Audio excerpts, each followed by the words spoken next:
Hello बच्चों, वागलेश classes में आप सबका फिर से स्वागत है। आज हम हिंदी की बुक सनचैन के पहले लेसन की रीडिंग करेंगे, जिसका नाम है गिल्लू, जो महादेवी वर्मा द्वारा रचित एक दिल को छू लेने वाली कहानी है। ये कहानी लेखिका की एक पालतू गिलहरी के साथ उनके गहरे लगाव और स्नेह को दर्शाती है। इस कहानी में उन्होंने बताया है कि कैसे उन्होंने एक घायल गिलहरी के बच्चे को जीवन दिया, उसे पाला पोसा और कैसे वह गिल्लू उनके जीवन का एक अभिन्न अंग बन गया। बच्चों, चलिए अब कहानी पर चलते हैं। आज मेरे सोनजूही के पौधे पर एक पीली कली खिली है। इसे देखते ही मुझे अपना प्यारा दोस्त गिल्लू याद आ गया। वह इस पौधे के हरे भरे पत्तों में छिप जाता था और जैसे ही मैं पास आती, मेरे कंधों पर कूदकर मुझे चौंका देता था। पहले मैं फूलों की कली ढूंढती थी, पर आज उस छोटे से प्यारे दोस्त गिल्लू को ढूंढ रही हूँ। मुझे लगता है कि अब वह सोनजूही की जड़ में मिट्टी में मिल गया होगा, पर कौन जानता है, शायद यह पीली कली बनकर वही मुझे फिर से चौंकाने आया हो। एक दिन सुबह जब मैं कमरे से बाहर बरामदे में आई, तो देखा कि दो कौवे एक गमले के चारों ओर चोंच से कुछ खेल रहे थे। कौवे बड़े अनोखी पक्षी होते हैं।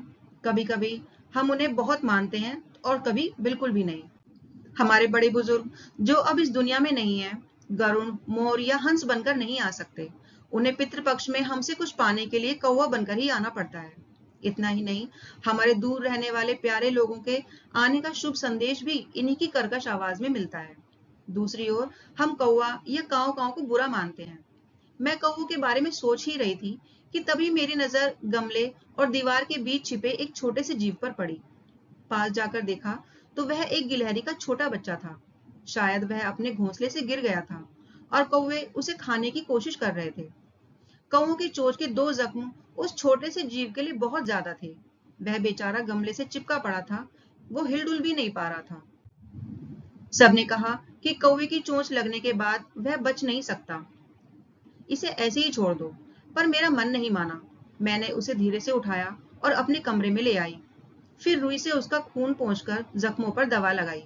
रुई की पतली बत्ती को दूध में भिगोकर उसके छोटे से मुंह में लगाने की कोशिश की, पर उसका मुंह खुल ही नहीं रहा था और दूध की बूंदें दोनों तरफ गिर गई थी।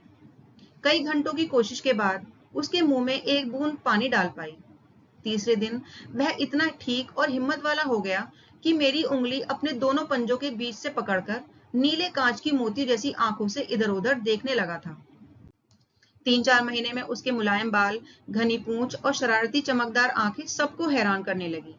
हमने उसका गिलहरी नाम बदलकर गिल्लू रख दिया। मैंने फूल रखने वाली एक हल्की टोकरी में रुई बिछाकर उसे तार से खिड़की पर लटका दिया। वही 2 साल तक गिल्लू का घर रहा। वह खुद ही अपनी टोकरी को हिलाकर झूलता और अपनी कांच जैसी चमकीली आंखों से कमरे के अंदर और खिड़की के बाहर न जाने क्या क्या देखता समझता रहता था। पर उसकी समझदारी और हरकतों पर सबको बहुत अचरज होता था। जब मैं लिखने बैठती थी तो मेरा ध्यान अपनी ओर खींचने के लिए उसे बहुत ज्यादा इच्छा होती थी। उसने एक अच्छा तरीका ढूंढ निकाला था। वह मेरे पैरों तक आता, सर से पर्दे पर चढ़ जाता और फिर उतनी ही तेजी से नीचे उतरता। उसका यह दौड़ने का खेल तब तक चलता जब तक मैं उसे पकड़ने के लिए उठ ना पाती। कभी कभी मैं गिल्लू को पकड़कर एक लंबे लिफाफे में इस तरह से रख देती कि उसके अगले दोनों पंजे और सिर को छोड़कर बाकी सारा छोटा शरीर लिफाफे के अंदर बंद रहता। इस अजीब हालत में वह कभी कभी घंटों मेज पर दीवार के सहारे खड़ा होकर अपनी चमकदार आंखों से मेरा काम देखता रहता। भूख लगने पर वह चिक चिक करके मुझे बताता और काजू या बिस्किट मिल जाने पर उसी हालत में लिफाफे से बाहर निकले पंजों से पकड़कर उसे कुतरता। फिर गिल्लू के जीवन का पहला बसंत आया। नीम और चमेली की खुशबू मेरे कमरे में धीरे धीरे आने लगी। बाहर की गिलहरियां खिड़की की जाली के पास आकर चिक चिक करके न जाने क्या कहने लगी। गिल्लू को जाली के पास बैठकर अपनों की तरह बाहर झांकते देखकर मुझे लगा कि इसे आजाद करना जरूरी है। मैंने कीले निकालकर जाली का एक कोना खोल दिया और इस रास्ते से बाहर जाने पर गिल्लू ने सचमुच आजादी की सांस ली। इतने छोटे जीव को घर में पाले गए कुत्तों और बिल्लियों से बचाना भी एक मुश्किल काम था। जरूरी कामों के कारण मेरे बाहर जाने पर कमरा बंद ही रहता था। जब मैं कॉलेज से लौटकर कमरा खोलती थी तो मेरे अंदर पैर रखते ही गिल्लू अपनी जाली वाले दरवाजे से अंदर आकर मेरे पैर से सिर तक और फिर सिर से पैर तक दौड़ लगाने लगता था। ये हर रोज का नियम हो गया था। मेरे कमरे से बाहर जाने पर गिल्लू भी अपनी खिड़की से खुली जाली से बाहर चला जाता। और दिन भर गिलहरियों के झुंड का नेता बनकर हर डाल पर उछलता कूदता रहता। और ठीक 4 बजे वह खिड़की के अंदर आकर अपने झूले में झूलने लगता। मुझे चौंकाने की इच्छा उसमें न जाने कब और कैसे आ गई। कभी वह फूलदान के फूलों में छिप जाता, कभी पर्दे की सिलवटों में, और कभी सोनजूही की पत्तियों में। मेरे पास बहुत से पशु पक्षी हैं और उनका मुझसे लगाव भी कम नहीं है, पर उनमें से किसी को मेरे साथ मेरी थाली में खाने की हिम्मत हुई हो, ऐसा मुझे याद नहीं। गिल्लू इन सबसे अलग था। जैसे ही मैं खाने के कमरे में पहुंचती, वह खिड़की से निकलकर आंगन की दीवार, बरामदा पार करके मेज पर पहुंच जाता और मेरी थाली में बैठने की कोशिश करता। बड़ी मुश्किल से मैंने उसे थाली के पास बैठना सिखाया, जहां बैठकर वह मेरी थाली में से एक एक चावल उठाकर बड़ी सफाई से खाता रहता। काजू उसका सबसे पसंदीदा खाना था, और कई दिन काजू ना मिलने पर वह दूसरे खाने की चीजें या तो लेना बंद कर देता था या झूले से नीचे फेंक देता था। उसी बीच मुझे मोटर दुर्घटना में चोट लग गई और कुछ दिन अस्पताल में रहना पड़ा। उन दिनों जब मेरे कमरे का दरवाजा खोला जाता, गिल्लू अपने झूले से उतरकर दौड़ता और फिर किसी दूसरे को देखकर उतनी ही तेजी से अपने घोंसले में जा बैठता।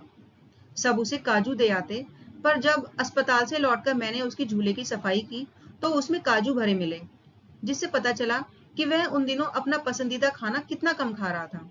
मेरी तबीयत खराब होने पर वह तकिए पर मेरे सिरहाने बैठकर अपने छोटे छोटे पंजों से मेरे सिर और बालों को इतना धीरे धीरे सहलाता कि उसका हटना किसी नर्स के हटने जैसा लगता था। गर्मियों में जब मैं दोपहर में काम करती रहती तो गिल्लू न बाहर जाता और न ही झूले में बैठता। उसने मेरे पास रहने के साथ साथ गर्मी से बचने का एक बिल्कुल नया तरीका ढूंढ निकाला था। वह मेरे पास रखी सुराही पर लेट जाता और इस तरह से वो मेरे पास भी रहता और ठंडक में भी रहता। गिलहरियों के जीवन की उम्र 2 साल से ज्यादा नहीं होती, इसलिए गिल्लू के जीवन का अंत आ ही गया। दिन भर उसने ना कुछ खाया, न बाहर गया। रात में अपनी आखिरी तकलीफ में वह अपने झूले से उतर के मेरे बिस्तर पर आया और ठंडे पंजों से मेरी वही उंगली पकड़कर हाथ से चिपक गया, जिसे उसने अपने बचपन में मरते हुए हालत में पकड़ा था। उसके पंजे इतने ठंडे हो रहे थे कि मैंने जागकर हीटर जलाया और उसे गर्मी देने की कोशिश की, पर सुबह की पहली किरण के छूते ही वह किसी और जीवन में जागने के लिए सो गया। उसका झूला उतारकर रख दिया गया है और खिड़की की जाली बंद कर दी गई है, पर गिलहरियों की नई पीढ़ी जाली के उस पार चिक चिक करती ही रहती है और सोनजूही पर बसंत आता ही रहता है। सोनजूही की लता के नीचे गिल्लू को दफनाया गया है, क्योंकि उसे वह लता सबसे ज्यादा प्यारी थी। और मुझे ऐसा लगता है कि किसी बसंत के दिन जूही के पीले छोटे फूलों के पीछे से गिल्लू फिर से वापस आ जाएगा। यह मुझे संतोष देता है। तो बच्चों, ये कहानी इस तरह से यहीं पर खत्म हो जाती है। आशा करती हूँ आपको ये कहानी समझ में आई होगी। अगर आपको ये वीडियो अच्छी लगी है तो वीडियो को लाइक करें, अपने दोस्तों के साथ शेयर करें और चैनल को सब्सक्राइब करना ना भूलें, ताकि आने वाली वीडियोस आप तक पहुंच सके। Thank you.